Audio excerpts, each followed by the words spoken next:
আল্লাহ রাব্বুল আলামিন বলেন, ওমিনান নাসি মান ইয়াকুলু আমান্না বিল্লাহি ওয়া বিল ইয়াউমিল আখির ওয়া মা হুম বিমুমিনিন। মানুষের মধ্যে কিছু মানুষ আছে যারা বলে ঈমান এনেছি, পরকালকে বিশ্বাস করে নিয়েছি, কিন্তু তারা প্রকৃত মুমিন নয়। ওয়া ইদা কামু কুসালা, নামাজে হেলে ধুলে দাঁড়ায়, তাদের ধ্বংস কামনা করেছেন মহান রব্বুল আলামিন।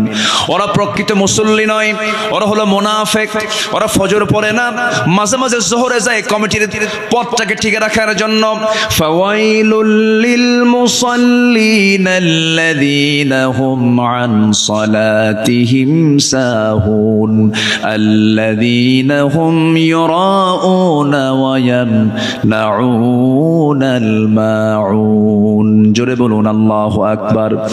ওই সমস্ত মুসল্লির ধ্বংস, ওই সমস্ত মুনাফিক মুসল্লির ধ্বংস যারা অবহেলা করে নামাজ পড়ে, লোক দেখানো নামাজ পড়ে, প্রয়োজনীয় ব্যবহৃত জিনিসগুলো দেয় না।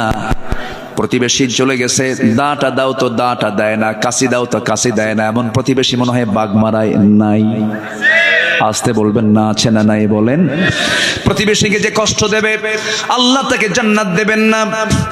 আমার রাসূল বলেছেন, আমার উম্মতের যদি কষ্ট না হতো, প্রতিবেশীকে আমি সম্পত্তির ওয়ারিস বানায় দিতাম। ওয়ায়ামনাউনাল মাউন। আমার বন্ধুগণ, অনেক লোক আছে দেখবেন যে প্রতিবেশীর সঙ্গে একটু গন্ডগোল হয়ে গেছে, তার ঘরের পেছনে রাস্তা নাই, তার জায়গা দিয়ে যেতে হয়।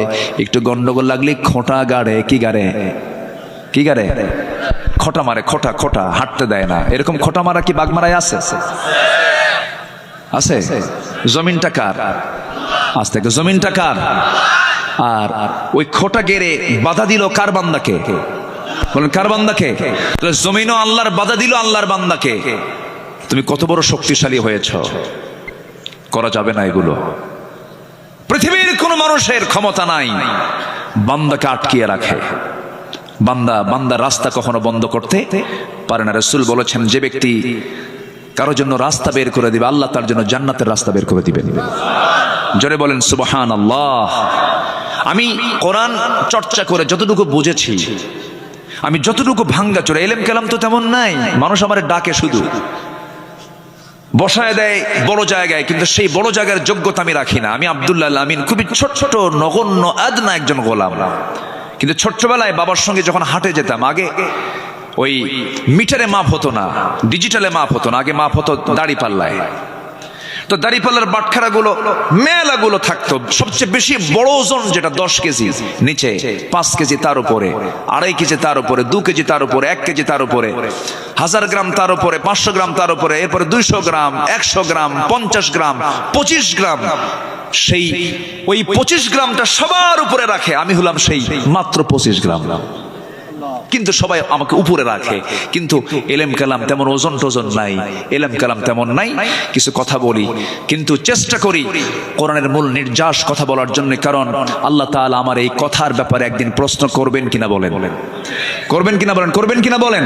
আল্লাহর কসম, দিল থেকে কথা বলার চেষ্টা করি। দয়া করে ফজর নামাজকেও ছাড়বেন। ফজর নামাজ ছাড়লে সে কিসের কাতারে চলে যাচ্ছে বলেন, বলেন কিসের কাতারে চলে যাচ্ছে? তাহলে আমরা কাফিরুন হব, মুনাফিকুন হব না মুমিনুন হব বলেন? তাহলে আজকে কোন সূরা শুনতেছি? কাফিরুন কি কাফের হওয়ার জন্য শুনতেছি? কি হওয়ার জন্য? মুমিন হওয়ার জন্য। আমার বন্ধুগণ, একটু মনোযোগ দিয়ে কথাগুলো শুনুন। আমি কোন আল্লাহর গোলামি করব না। আল্লাহ আমাকে কোনো কিছু দিতে তো কৃপণতা করেন নাই। যা দরকার তাই দিয়েছেন। চোখের জায়গায় চোখ দিয়েছেন, কানের জায়গায় কান দিয়েছেন, নাকের জায়গায় নাক দিয়েছেন, হাড়ের জায়গায় হাড় দিয়েছেন, হাতের জায়গায় হাত দিয়েছেন, পায়ের জায়গায় পা দিয়েছেন।